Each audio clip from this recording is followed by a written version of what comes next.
नमस्कार दोस्तों, स्वागत है आपका। आप देख रहे हैं क्रिएटिविजन न्यूज का एक्सप्लेनर और आपके साथ मैं हूं शबाब।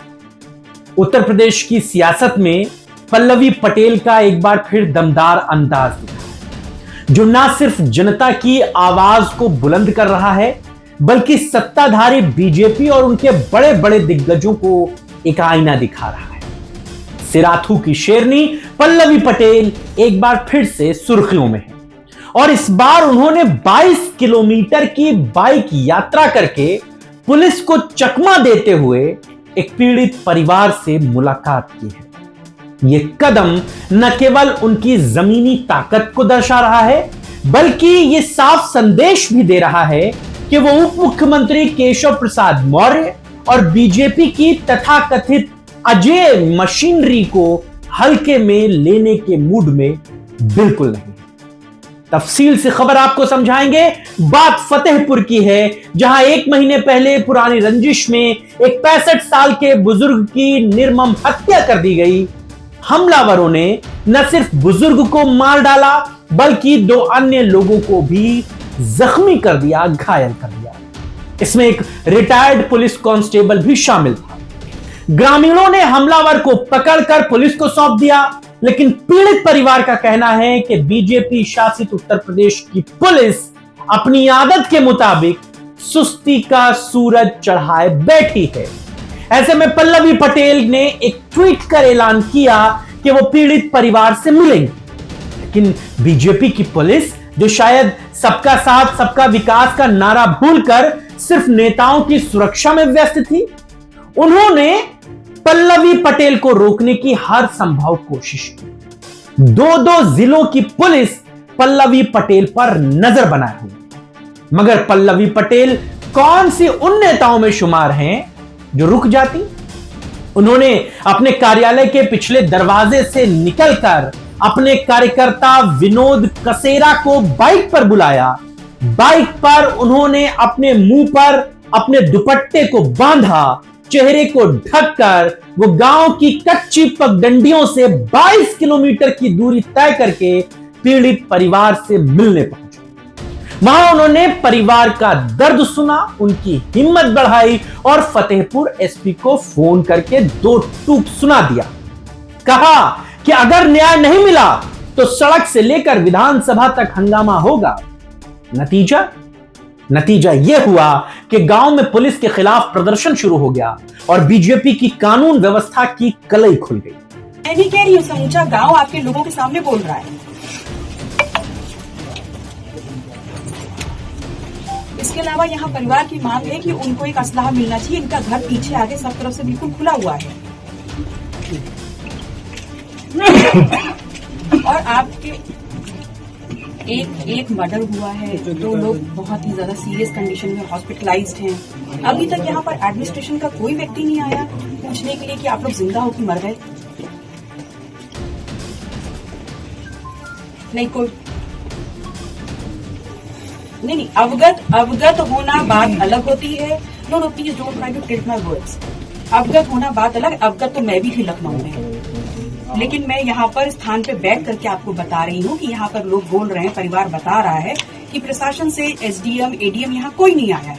अभी लेखपाल तक नहीं आया, लेखपाल भी नहीं आया है। सुनिए, नहीं, आप बात कर लेंगे। आप मुझे बताइए कि कितनी देर में प्रोसेसिंग होगी। यहाँ पर आए, पूछे। हाँ, आप शाम 5 बजे तक मानो ऑफिस टाइम का, but in that case you have to report me back. Sure. इसे कहते हैं असली नेतृत्व, जो ना सिर्फ जनता के साथ खड़ा हो बल्कि बीजेपी की उस चमकती छवि को भी धूल चटा दे जिसे वो हर रोज प्रचार में चमकाने की कोशिश करती है। पल्लवी पटेल के राजनीतिक जीवन के बारे में तो आप जानते हैं। ये बातें जग जाहिर हैं कि उनकी क्षमता और साहस एक जीता जागता उदाहरण है। पल्लवी अपना दल कमेरावादी की नेता और संस्थापक सोनेलाल पटेल की छोटी बेटी हैं, जिन्होंने पिछड़े वर्गों के लिए जीवन भर संघर्ष किया। 2022 के विधानसभा चुनाव में पल्लवी ने सिराथू सीट से बीजेपी के दिग्गज और प्रदेश के उप मुख्यमंत्री केशव प्रसाद मौर्य को धूल चटाई थी। जी हां, वही केशव प्रसाद मौर्य जो बीजेपी के विकास पुरुष बनने का दावा करते हैं। लेकिन पल्लवी ने साबित कर दिया कि जनता का विश्वास हासिल करना प्रचार के बड़े बड़े होर्डिंग्स और भाषणों से नहीं, बल्कि जमीनी मेहनत से होता है। केशव जी शायद अब तक उस हार का मलाल मना रहे होंगे, लेकिन पल्लवी उन्हें फिर से याद दिला रही हैं कि 27 में भी वो कोई कोर कसर नहीं छोड़ेगी। एक डॉक्टर के तौर पर पल्लवी ने स्वास्थ्य और शिक्षा के क्षेत्र में बड़ा काम किया है। राजनीति में आने के बाद भी उन्होंने महिलाओं, पिछड़ों और दलितों के मुद्दे को उठाया है। दिसंबर 2024 में वो विधानसभा में उनका 9 घंटे का धरना हो या जनवरी 2025 में पारिवारिक विवादों के बीच पार्टी को एकजुट रखना, हर बार उन्होंने दिखाया कि वो ना सिर्फ एक नेता बल्कि एक योद्धा है। और बीजेपी जो अपनी डबल इंजन सरकार की ढोल को पीटती है, उसे पल्लवी के ये जुझारूपन शायद रातों की नींदों को हराम कर रहा होगा।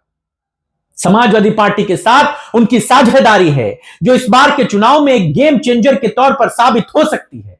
2022 में समाजवादी पार्टी के बैनर पर पल्लवी पटेल ने न सिर्फ अपनी जीत दर्ज की थी, बल्कि गठबंधन की ताकत को भी बढ़ाया था। यह साझेदारी सामाजिक न्याय की लड़ाई में एक मजबूत कड़ी है। समाजवादी पार्टी की प्रगतिशील नीतियां और पल्लवी पटेल की जमीनी पकड़ मिलकर बीजेपी के उस विकास के सपने को चुनौती दे रही है जो कागजों पर तो खूब चमक रहा है, लेकिन हकीकत में सड़कों के गड्ढों और पुलिस की लापरवाही में कहीं गुम हो जाता है। पल्लवी समाजवादी पार्टी को अपनी ताकत का एहसास करा रही है, लेकिन यह एक सकारात्मक संदेश है कि एक गठबंधन और मजबूती आपस में जुड़ी हुई है। यह दिखाता है कि जब दो ताकतें मिलती हैं तो जनता के लिए लड़ती हैं। तो बीजेपी का वो अजय किला भी हिल सकता है जो प्रचार में तो मजबूत दिखता है, लेकिन असल में रेत का महल है। दोस्तों, पल्लवी पटेल की यह कहानी हमें बता रही है कि सच्ची राजनीति वही है जो जनता के सुख दुख में शामिल हो, दुख दर्द में खड़ी हो। वो न केवल केशव प्रसाद मौर्य जैसे दिग्गजों को चुनौती दे रही हैं, बल्कि बीजेपी के उस चमक धमक को भी बेनकाब कर रही हैं जो प्रचार में तो सब चंगा सी बताती है, लेकिन हकीकत में जनता को सिर्फ वादों का झुनझुना मिलता है। हम उम्मीद करते हैं कि पीड़ित परिवार को न्याय मिले और पल्लवी की यह मुहिम रंग लाए। इस खबर पर आप क्या सोचते हैं, हमें जरूर बताइएगा। अखिलेश यादव भी पल्लवी पटेल के साथ खड़े नजर आ रहे हैं। पल्लवी पटेल उन्हें अपना बड़ा भाई बता रही हैं, जो तमाम तरीके की र्यूमर के तौर पर अखिलेश यादव और पल्लवी पटेल के बीच रिश्तों को लेकर बीजेपी अफवाहों को फैला रही थी, उनमें भी हाल फिलहाल के दिनों में गर्माहट आई है। पल्लवी पटेल समाजवादी पार्टी के साथ 2027 का चुनाव लड़ने को पूरी तरह तैयार हैं। आज की चर्चा में बस इतना ही। बीजेपी को चलते चलते एक सलाह कि थोड़ा जमीन पर भी काम कर लीजिए, क्योंकि पल्लवी पटेल जैसे नेता तो अब मैदान में है। इजाजत दीजिए, नमस्कार।